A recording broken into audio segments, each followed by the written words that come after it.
Graças a Deus, meus irmãos, graças a Deus, minhas irmãs, meus amigos, minhas amigas, página do YouTube, páginas do Facebook, página do WhatsApp. Graças a Deus que aqui nos encontramos. É mais uma rica e feliz oportunidade, não é? Oportunidade essa nos concedida por Deus Pai Todo-Poderoso, por Jesus Divino e Amado Mestre, por a Virgem Santíssima e por os nossos mentores. Então vamos neste instante elevar os nossos pensamentos e os nossos corações pedindo a Deus Pai Todo-Poderoso que nos ilumine, a Jesus Divino e Amado Mestre e a sua Mãe Santíssima, Maria, neste instante, que possam nos assistir, trazendo do céu esses eflúvios luminosos para o nosso dia-a-dia, para que cada um de nós neste planeta possa realmente absorver tudo aquilo que desejamos, que queríamos, conforme o nosso merecimento, mas, acima de tudo, o que queríamos buscar a harmonia, a conscientização do nosso pensamento e a força do nosso coração.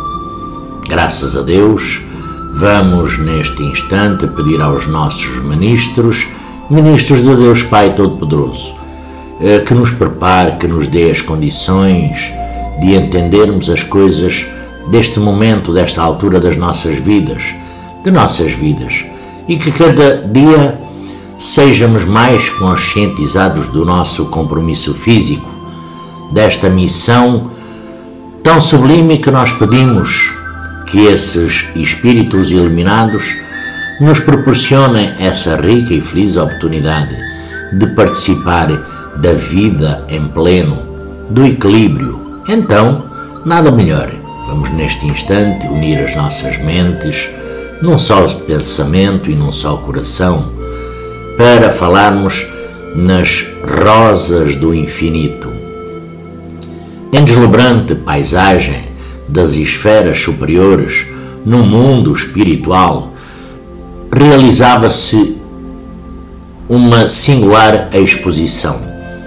A paisagem exuberante fora carinhosamente preparada para a ocasião.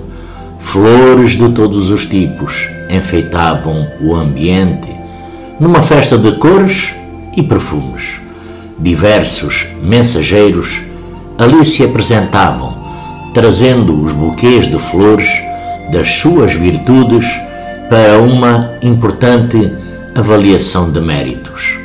Os exemplares eram colocados, cada um a seu tempo, sobre uma toalha de linho translúcido, para que pudesse se processar a análise das luzes que os coroavam. O primeiro grupo se aproximou, trazendo uma braçada de rosas, tecidas com as emoções do carinho materno que, lançadas sobre a toalha, expediram as suas irradiações de azul indefinível, e os anjos abençoaram o devotamento das mães que preservam os tesouros de Deus na posição de heroínas desconhecidas. Em seguida, a alegre comissão juvenil trouxe para exame um delicado ramalhete de açucenas estruturadas nos sonhos e esperanças dos jovens que sabem manter a felicidade ao Criador, e raios verdes de brilho intraduzível se projetaram em todas as direções. Logo após, lindas crianças foram portadoras de formosa auréola de jasmins, nascidos da ternura infantil, e que, depostos sobre a toalha, emitiram alvíssima luz, semelhantes a fios de aurora sobre a neve. Depois, um pequeno agrupamento de criaturas, iluminadas trouxe umas belas grinalda de cravo robusto, colhidos na renunciação dos sábios e dos heróis a serviço da humanidade, que exteriorizavam filigranas de luz avermelhada, quais se fossem rubis etéreos. Em último lugar, compareceu a mais humilde comissão da festa, 4 almas, revelando características de extrema simplicidade, surgiram com um ramo singelo e triste. Eram rosas mirradas de cor arroxeada, mostrando manchas esbranquiçadas ao longo de hastes espinhosas. Depostas sobre a toalha, inflamaram-se de luz brilhante. A irradiação do recinto, até a imensidão dos céus, inesperada comoção encheu de lágrimas os olhos espantados da enorme assembleia. E porque alguns dos presentes chorassem, com interrogações e manifestas, o grande juiz da exposição esclareceu emocionado: estas flores são as rosas de amor que raros trabalhadores do bem cultivam nas sombras. São pérolas de sentimento puro, de fraternidade real, da suprema consagração à virtude, do amor incondicional ao próximo. Somente as almas libertas de todo o egoísmo conseguem servir a Deus. Em meio às trevas e ao desespero, os espinhos que se destacam nas hastes agressivas simbolizavam as dificuldades superadas. As pétalas roxas significavam o arrependimento e a consolação dos que já se transferiram da desolação para a esperança. E os pontos brancos expressavam o pranto silencioso e aflitivo dos heróis anónimos que sabem cultivar flores de virtudes no pântano e servir sem reclamar. E, entre cânticos de alegria, as rosas luminosas das virtudes, cultivadas em meio aos sofrimentos terrenos, subiram relutantes ao infinito. As flores mais sublimes para o céu nascem na terra e são plantadas por criaturas que sabem viver para a vitória do bem. São cultivadas com o suor do trabalho incessante e com as lágrimas silenciosas do próprio sacrifício. Quantos são os caminhos para encontrar Deus? De quantas estradas é feito o nosso trilhar para entender as coisas de Deus? Quais são os caminhos que nos levam a Deus? Não houve, na história da humanidade, cultura alguma que não tivesse nos seus valores o entendimento de Deus.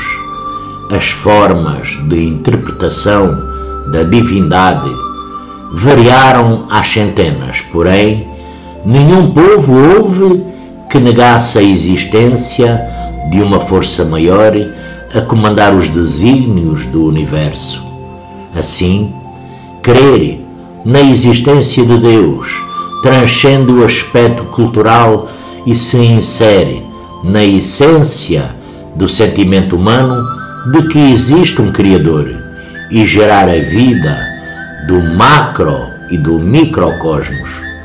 E ao longo da história, vários foram os ensaios para se explicar e entender Deus, seja o Deus do castigo, seja o Deus da vingança, seja e vingança das civilizações antigas, ou o Deus concebido em forma humana, como nas mitologias grego-romanas ou ainda o Deus natureza dos celtas, sempre foram tentativas do homem de entender Deus.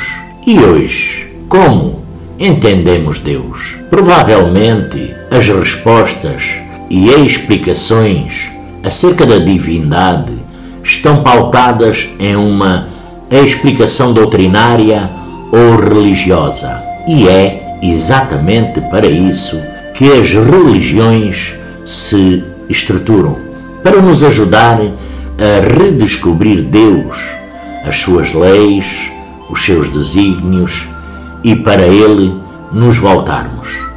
Desta forma, podemos entender a religião não como um fim, e sim um meio, o meio que encontramos para entender Deus e tê-lo inclusivamente na nossa vida diária.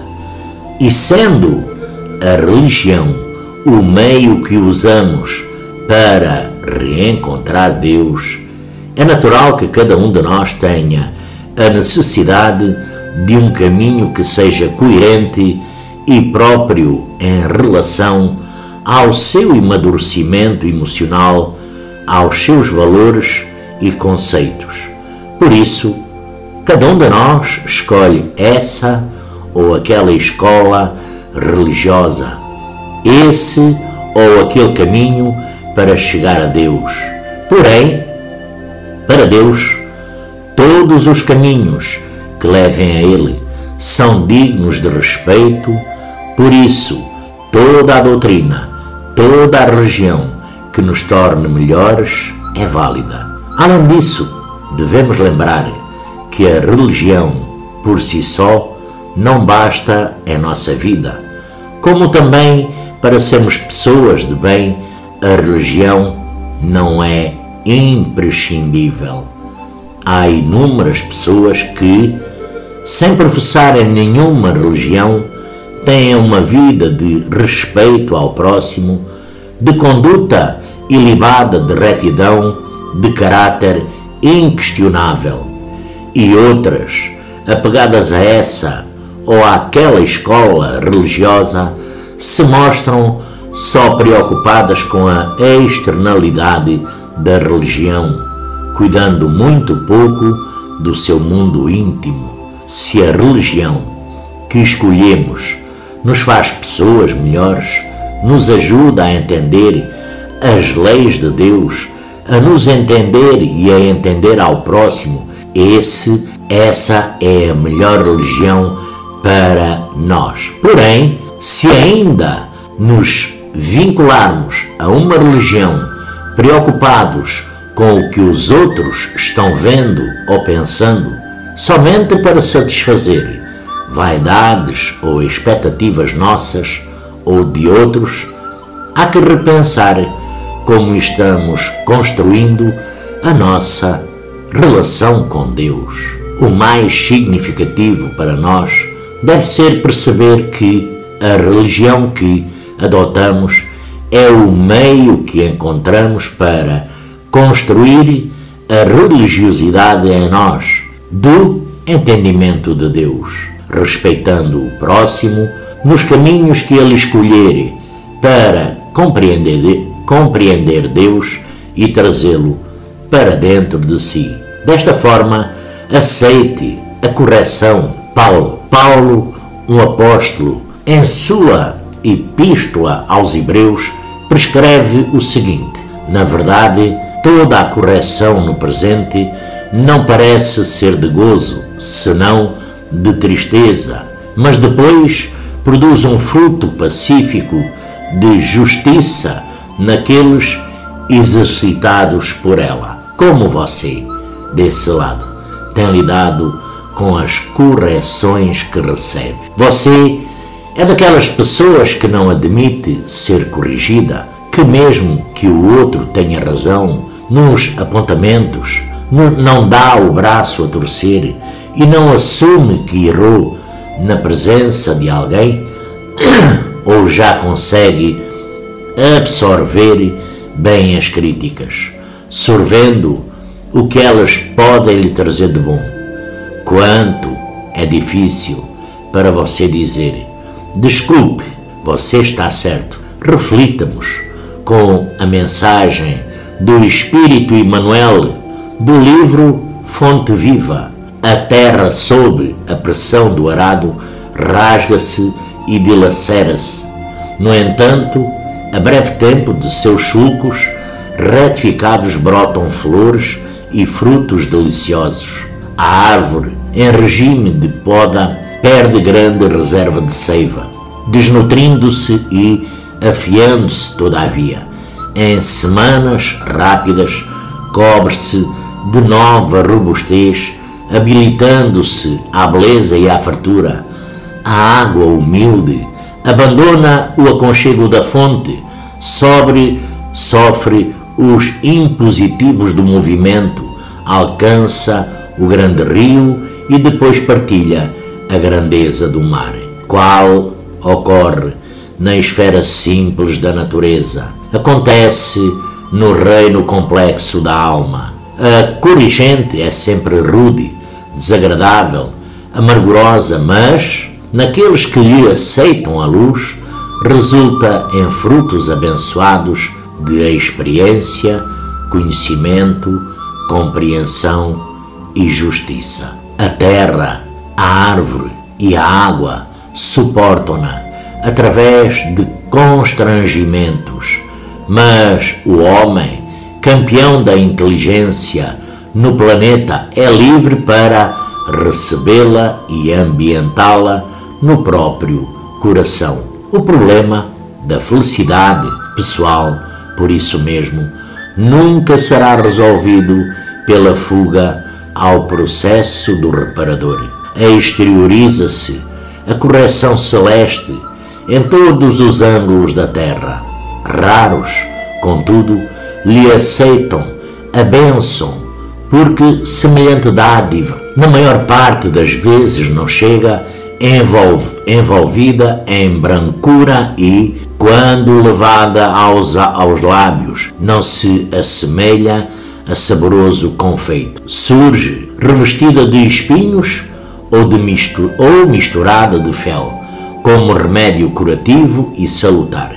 Não percamos, portanto, a preciosa oportunidade de aperfeiçoamento. A dor é o obstáculo, o trabalho e a luta são recursos de sublimação que nos compete aproveitar. Só não suporta críticas aquele que ainda é dominado pelo vício do orgulho.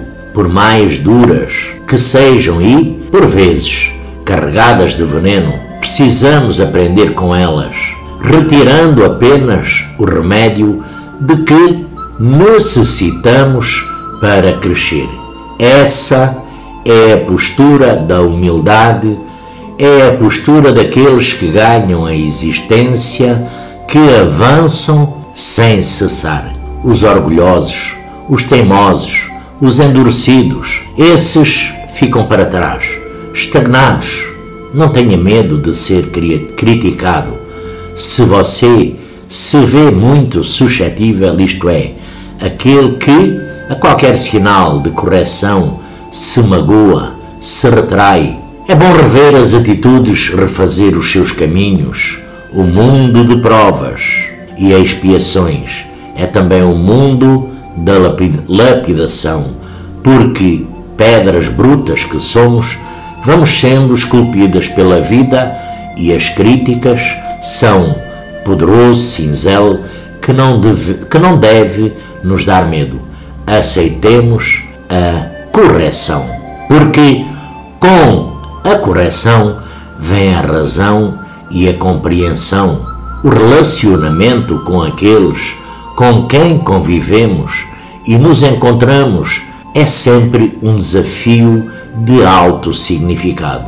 O universo, que cada um traz consigo, seu mundo particular, suas conquistas e dificuldades, são expostas, gerando não poucas vezes conflitos nas relações humanas. Naturalmente que, quanto mais próximas e frequentes forem essas relações, mais elas exigem de nós.